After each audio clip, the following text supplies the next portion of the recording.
What we're really trying to solve for is the inconsistency, the different expectations, the different definitions of things, like what does good look like. It's really trying to get the organization to be using a consistent language, a consistent framework where people feel like, oh, my skills are transferable from this contract to this contract. Skills is the thing that connects all of our contracts together. If you're not getting down to this basic level, then you're never going to really be able to build a bench of people. You're never going to be able to have strong succession planning because there's no consistency. People want to learn.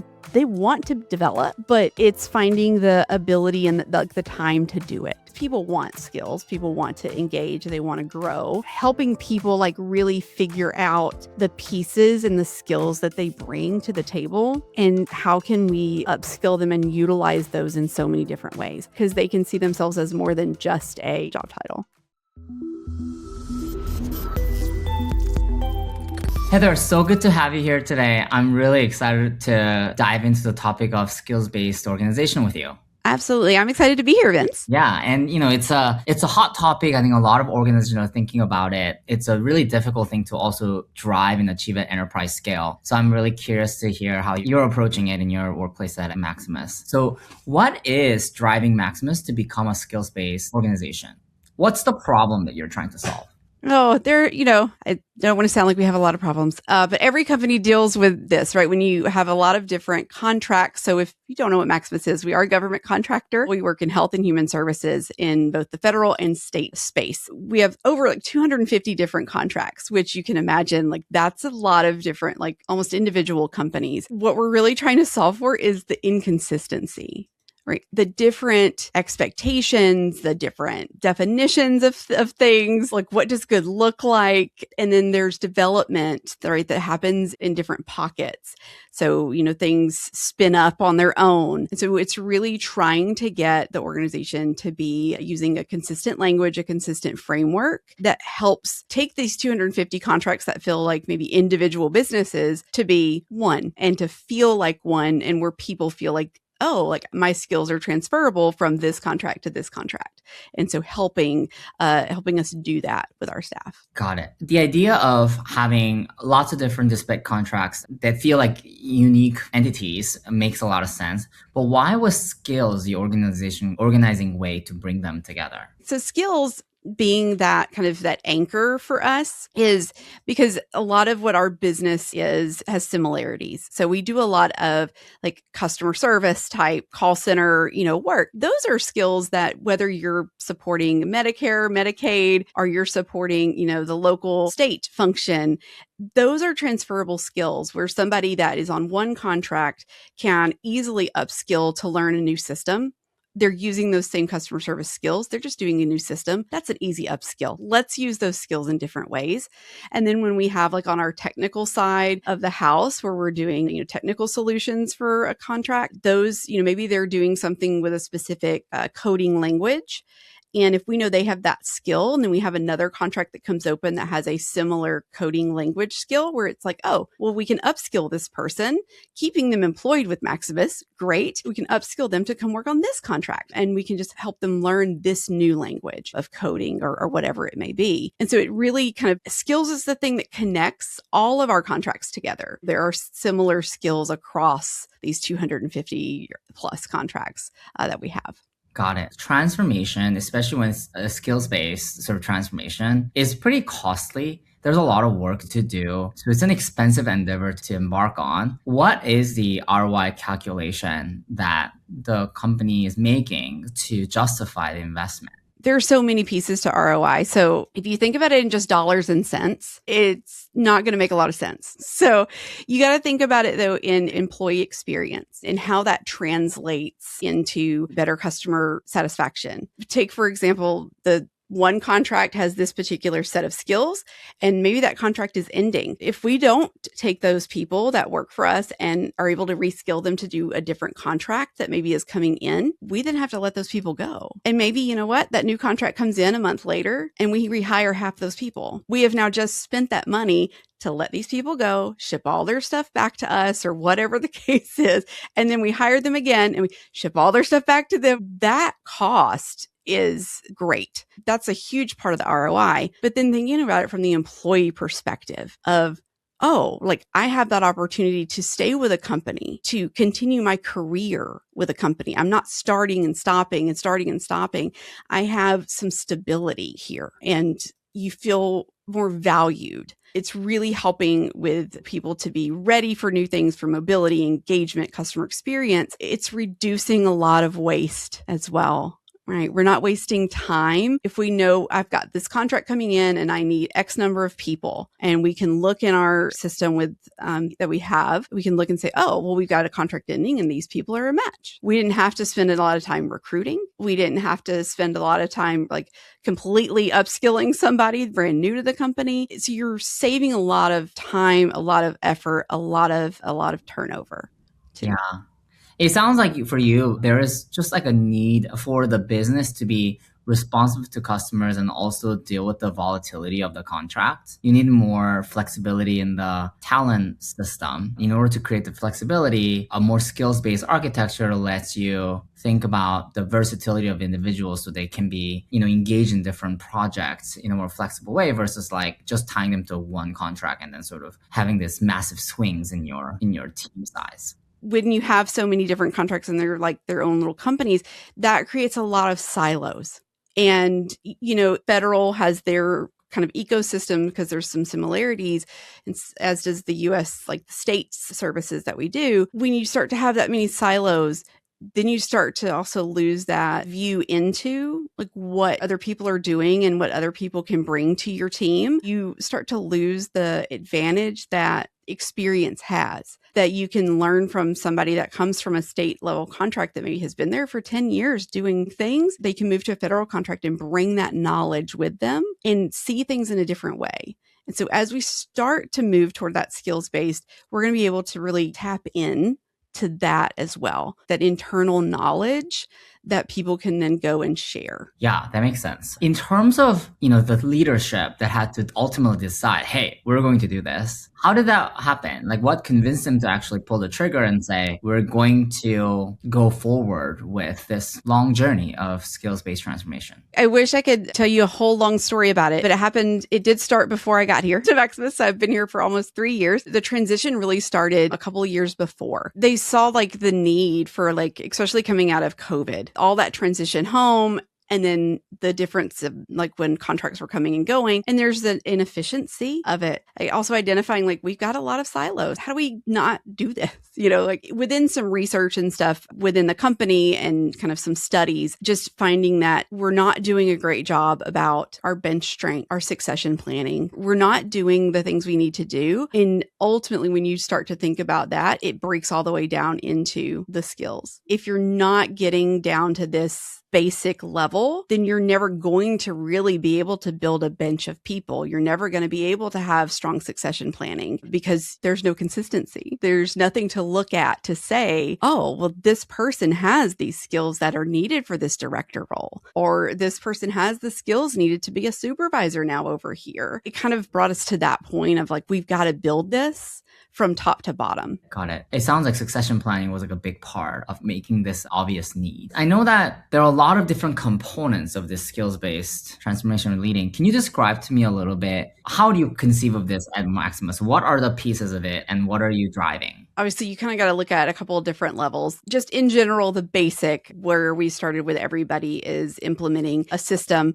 that helps us to track skills where people can go in, they can upload their resumes, they can link their LinkedIn profile, and then, they can rate themselves and really getting people to start using the system. And that's the first way, right? It's getting everybody to get in here and so we can pull this information. But what the system also does for people is like, if I go in, it says, oh, well, the next path for you in your career here at Maximus could be these 3 roles. And it may say, oh, this role is open. Would you like to look at it? It kind of comes at it a couple of different ways. And so helping the employee own sharing what they do, because also, you may work on a contract that does one thing, but maybe you did something before you came to Maximus that we don't know about, that you're not using that skill right now. Maybe you know how to code, but you're taking phone calls and you have that skill in the system, and we can then go, oh, well, we have this person has this skill, or you find a role that matches that skill. And now it's like, oh, great, I have that opportunity to move up. The other side of this, so that's our base where everybody kind of goes in, that's our starting point. The flip side of this is working with strategic workforce planning and kind of knowing what's coming in, like what kind of contracts are we looking to get? What skills do we need, right? It's thinking forward to what skills we need. And where I come in with learning and development is, okay, we need X skills. What do we have to support it? How can we make sure these people are ready? Whether it's doing a program that all of our managers go through, or it's offering elective courses on how to manage change or how to write better. It's bringing the tools based on the skills that people are looking for, that we see our contracts may need in the future, and in bringing that to the business. As you think about creating this transparency of, what roles it could possibly take, and then offering them the stepping stones to get there, what are some top design principles you have in creating the right offerings for the employees? I mean, it's a work in progress. We're still very, very early into this change. It's a big change. And I think right now, obviously not every role we have mapped out. They've started with some roles, some of like the CSR roles, that they do have that fleshed out, and know that there is an initiative going on to figure out, okay, these are the job profiles, these are the skills, these are the steps to take. Some of it right now, that's just like when I log in and it tells me, is AI. Right? It's supported by AI in general, what the path would be. But we are also going through that process. And I say we, just collective Maximus, not me personally. It's a whole team that is working on it, but working to figure out, like, what do these job profiles look like? What are those actual paths? And then that information does get put into the systems like Workday or Eightfold to then really highlight that for people. So to put the human side and the human intelligence along with the AI to make it right and to make it helpful. And then what are people doing with that information? Like, once the employee has some of that, like, what are the things that they are doing that you see them naturally doing? What are the things that you wish they did, but they're not doing? I'm curious, like, what you're seeing. As I've worked with our talent management team, what we want to see happen and what we're trying to really kind of push and educate people to do is, let's say, like myself, my next role from being a senior manager, my next role would be a director. And so if I say, yep, that's the role I want, it then gives me like skills that are associated with it. And it says, okay, so you have these skills. These are the skills you're missing. And then you can click on it and it tells you what courses we have that are available that match those skills. Then I can take that information, do a couple different things with it. So within the Eightfold platform, they can build just a skill development plan. I want to work on building the skill of time management. Great. Very specific. I can go in. It matches me with courses I'm looking for. I pop them in there. I type a little, here's my goal. Let's get to work. The other part of this, the more robust side, is when you have, where you want to go, what you're missing. It's working to build an individual development plan. So which is in a different system, but building that and actually thinking out, like, what is my career goal? What do I want to do in the next 3 to 5 years? Breaking that down into development goals, whether it's based on a technical or functional skill or one of our competencies, leadership or core. And then from there, breaking it down into SMART goals, right? So how are you going to work on this goal and setting those things to be very specific, and then working with your leader to then, okay, you want to do this. Well, now, let's go see what matches that. And so then it's going back into that like Eightfold platform and saying, okay, I need to work on executive presence. Well, let's see what I've gotten here, and matching up to those different courses that you can go and take. So they work in tandem together. Got it. So that's the ultimate, like, this is where we want people to go. And so it's a big change. It's something we're trying to educate people on and put resources out to help people work through these pieces. Are you seeing people naturally then find the right learning materials and engage in it on their own? I don't have the specific numbers or things like that. What I see is we do have people being more intentional when it comes to taking instructor-led classes, or we have some good partnerships with our HR business partners where they're coming to us and they're saying, hey, my leader wants to take her team through this class because she sees that need. It's working in a couple of different ways where it is making people more aware of kind of like maybe what are the skills that are missing for themselves, but it's also making leaders more aware. What's missing on my team? What do I need to bring to my team? It's getting that conversation about continuous learning to be more prevalent. What do you think people find most useful in what you've sort of introduced so far in this journey? Like, what of this are they most engaged in? What are they least engaged in? Some of the biggest things that we've kind of learned and seen through this is that people want to learn. They want to develop, but it's finding the ability and the time to do it. They want this knowledge. They want to grow in their roles and they want to progress, but they don't have the time to do it. It's like figuring that out. And so I think we're getting a lot of that want and need. Some of the classes that my group supports are not open to people that are hourly because of the contract that they're on. Like they don't have the overhead or space to maybe allow people to do 8 hours of training to come to a full day class. And so when they come to us and they're like, hey, I'd really like to sign up for this class, it breaks my heart to say no. Like it does. I'm like, oh, I wish that I want you to be able to. We have some things that we say, like, hey, if you can get approval, by all means, we'll let you in, whatever. But it's really identifying that we've got to figure out a way, even within the contract space where we have a contract with someone and they specify like, you can only have so many hours of training. We need to find a way to support it outside of that. We need to find a way to do that because people want skills. People want to engage. They want to grow. And some people are motivated to do things outside of work. I mean, I know I surely am, but then some people, they also have children, they have families, they have like a billion things going on. And if they could get 2 hours at work, a month, a quarter to do some sort of professional development, they want to do it. We're trying to put that infrastructure into at least when they can, they have ways to access it and they have ways to access it quickly to match up to what they're looking for. Yeah, I think the idea that people don't have enough time for this resonates. I feel like a lot of organizations that we've worked with that are in professional services or client service, people are very busy with client service work. So oftentimes a lot of the L&D programs become underutilized. It sounds like you're actively tackling that problem. What has worked best in solving that problem for you? Thinking through kind of level wise, right? Because it's not a one solution works for everybody. So when we look at the different kind of levels, so if you think about the frontline learner, the person that struggles to get out the phone, they don't have the time to do it. We're looking at things embedding practice into what they do already. We're looking at micro learnings in helping their managers that can take the time to go maybe do a training, learn how to do something, take it back to their teams and giving the managers the tools to do that. When we start to look at the supervisors and mid-level managers, it's giving them quick hit practice things that they can do. So maybe they come to a class, go back. Well, they get follow-up information about how do I implement this? How do I give this to my team? It's helping them continue learning and teaching at the same time. And then you have your executive audience. Executives are busy.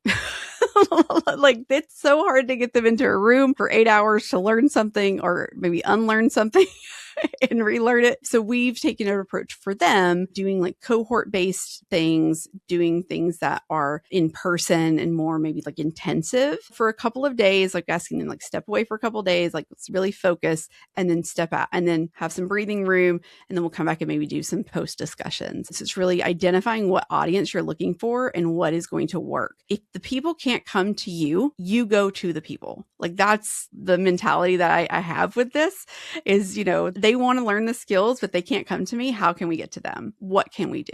How you today think about making it easily accessible and bite-sized with, the idea that a good learning is effortful, takes real mental effort. So how do you balance those things as you try to meet the learners where they are? It's trial.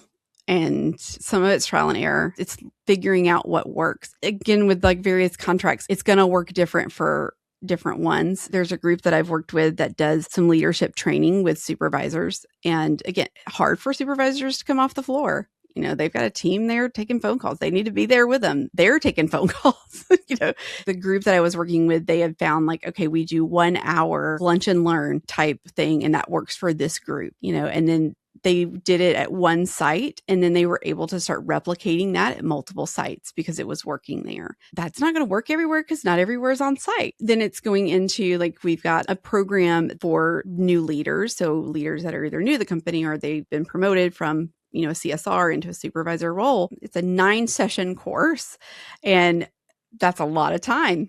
How do we do that? How do we make this fit into their world?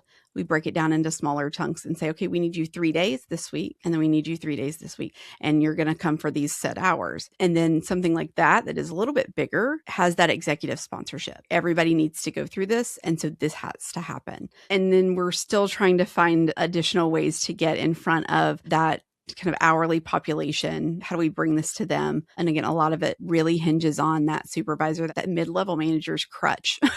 Like they do so much, and in everything, they impact so many things, and giving them the tools to help put things in front of the hourly employees to help speed up these things is important.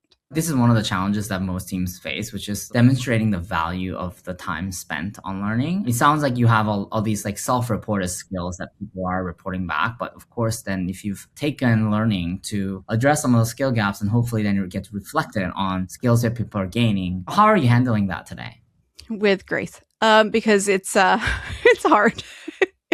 Measurement is, above how'd you like class today is difficult. And it's again trying to really figure out what do we put in place for assessments. So with like Eightfold, it is self-assessed. You don't take a quiz. You say, oh, how good am I on a scale of 1 to 5? I think I'm a 5, but my manager maybe thinks I'm a 2. I don't know. So right now, trying to go back and figure out how do we educate people on the right way to assess themselves? And then how do we come back and give us an actual assessment? One of the things that's kind of on my plate for this upcoming year is to work with our talent management team on our competencies, because that's one of the things that are, that's the same across the board, right? That's one of those skill-based things that every role is set to what competency, where they should be on each competency. We want to develop assessments that people can take to say, okay, well, if I'm a supervisor, I need to be at a developing level on the competency of inspires engagement. And if I take this assessment, where am I? Okay, well, if I'm not where I need to be, how do I get there? Okay, let me go take this class. Let me go do these things. Now let me go take that again. Did I improve? And so that's long-term vision for sure. Like we want to do that. We want to get above that L1 smile survey kind of data and really put some tactical things like, how are you doing? That's something that we work on almost on a daily basis, is how do we do that, especially as we're starting to build new programs for different audiences. How do we get what's our baseline? And then how do we figure out at the end what that looks like, and really trying to embed that in the beginnings of the program versus trying to do it backwards. Got it. In your journey so far on the skills-based transformation, what do you think has worked best? Like what has been the success factors that people talk about versus what do you think has been the most difficult? I'll start with the most difficult. So adoption in getting people to use the tools that have been put in place. I will admit, going into that system is not something I think about on a daily basis. And this is what I do. Like I should live and breathe it. But getting people to get in, assess themselves, getting managers to get in to assess themselves, and getting people to really focus on their development and what ways they can do that with where they are is the most difficult part. For sure. Now, successes that we've seen, moving to this and seeing people be able to say, I'm not just a CSR. I'm not just somebody that answers the phone, and helping people like really figure out the pieces and the skills that they bring to the table and how can we upskill them and utilize those in so many different ways. A lady I know, I was on site doing something and met her through that. I've started to almost be a mentor with her in terms of like helping her grow in her career within L&D and being able to help her like take her resume and look at it and look at her background, because her background, she owned her own business. Like she's done like so many things that like speak to volumes. Like she could do so much. I'm like, no, let's fix it. Like, let's figure this out. Let's look at these skills that you have and let's work that so that you can be seen. And I think that it's the seeing people want to do that and really want to grow. That's where the skills help, because they can see themselves as more than just a title, as just a job title. Yeah, I think that is one of the promise of, being much more skills based, which is that people become more than their title and their roles, and their career can be developed in a more versatile way because they have more things to build around. Now, the question is like, in reality, as you put this system in place, as people move through different roles, have you seen the skills based framework really well and allowing people to really switch their careers more than before? Or like, what's the reality like? How far we are into this journey is not far enough to say like we have these big great things. The things that have worked well with this is the ability to, have those groups of people who we know have this particular skill, and then instead of letting them go, being able to move them to a contract and retaining them. Like, those are the wins right now in terms of being able to utilize the skill-based model.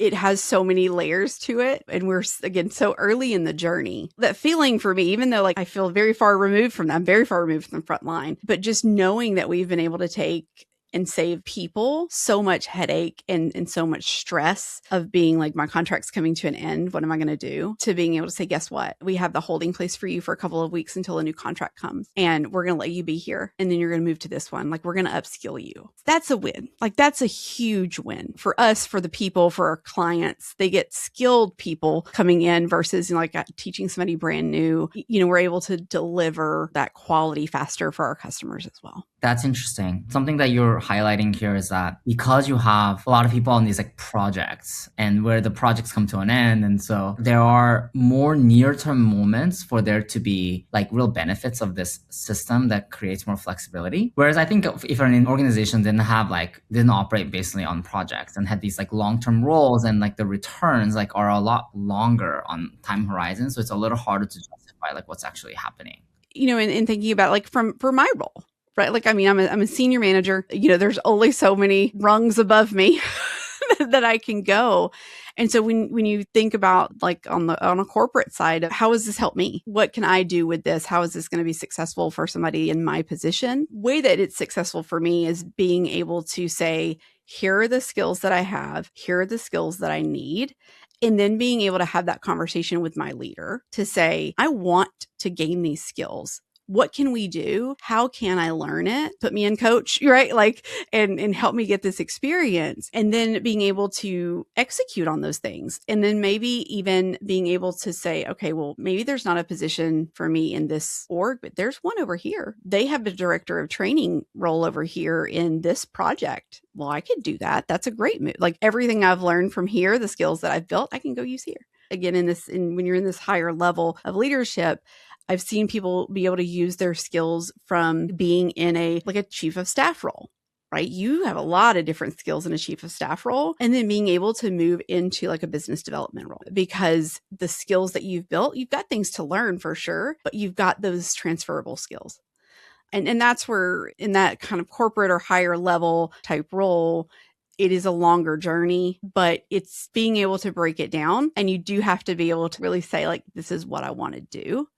To be able to help you get there. Maybe one last question for you. Have you put in place any specific metrics to measure the impact of this transformation? And if so, what are some of those metrics you're tracking? I mean, obviously, there's money, there's money saved, right? ROI in terms of attrition, again, being able to recoup the money of, letting people go, hiring people back, shipping of computers. There's all, that kind of standard. Then there's pieces of employee satisfaction. Our survey that we do every year, how satisfied are you to work for Maximus? Do you plan to stay here for X number of years? Our scores are typically very good on those things. And so it's just right now, it's like, are we providing the information and the support that they need to continue to maintain that score and increase it? Are the comments that we're getting back, is that proving that these things are working? As we continue down the road, the kind of metrics and things that we're going to be able to measure are increase in promotion. There's the word I'm looking for, promotions, being able to correlate that with, they went through eightfold and they did these things, or they've done these trainings, and we've been able to see that. And so I think there's metrics behind that we're going to be able to do. Ultimately, at Maximus, our employee is so important to us, like their happiness, their well-being. And just being able to provide that is like that sense of safety, even in some terms, like they can, possibly change roles or go to a different contractor, upskill or whatever. That is everything. Like that employee satisfaction is everything. Well, Heather, thank you for joining today and sharing a little bit more about how the skills-based transformation is working at Maximus and your passion for the work that you do. Hopefully, it's start of many conversations like this. I appreciate it. Absolutely. Thank you so much for having me on, Vince. Thank you.